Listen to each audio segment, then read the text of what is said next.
Hi, I'm Mark Lucas doing this video for the first time for LinkedIn. So I figured I have all these contacts and maybe I should talk to you guys and see how you guys are doing. I've had a pretty good career so far, about 30 years in.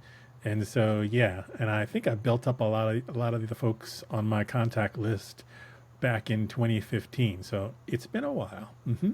So, what I wanted to talk about and what I'd like to talk about going forward is, of course, AI.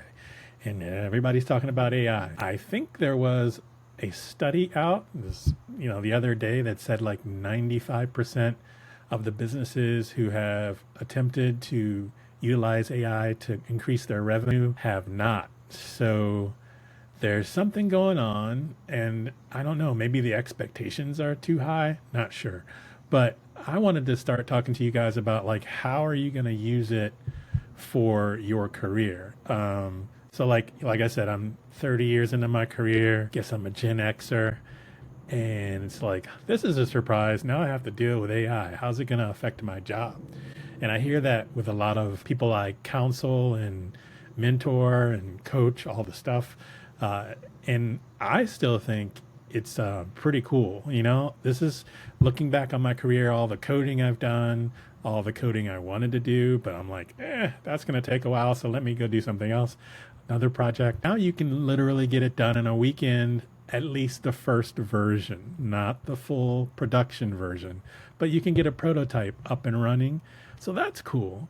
What I think is that we should potentially figure out the best way that we can use AI in our current jobs. If your job or business isn't using AI, maybe ask the question, what tasks are boring, repeated over and over again, and you wish you had like a assistant to help with, or if you knew virtual assistants that you could hire, you would do that.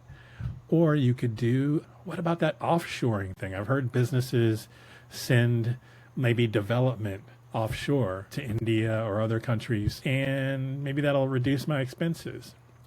Well, especially that last one. I was in a meeting last week with a community, and we were kind of trying to figure out how to think about AI. And the key that we came up with, or a familiar term, was like maybe we should think of it like outsourcing. You're basically not outsourcing to another country, but you're outsourcing to an agent or a technology.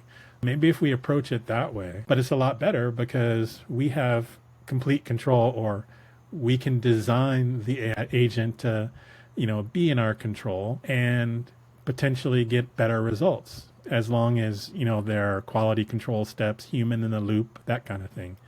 So maybe that's the way we should think about it. I don't know, but I know I'm looking at this technology like other technologies that, something's here, it's gonna take my job. I don't think so. I think the folks who embrace AI will do better at their jobs. They'll become more productive potentially, and they can move on to tasks that are more creative. Yeah, that's my thought. So I'd like to hear yours in the comments. And I think that's all I was going to say at this point. But yeah, I'm going to try and do these a little more frequently than every 10 years. So hope to talk to you guys, and yeah, see you next time.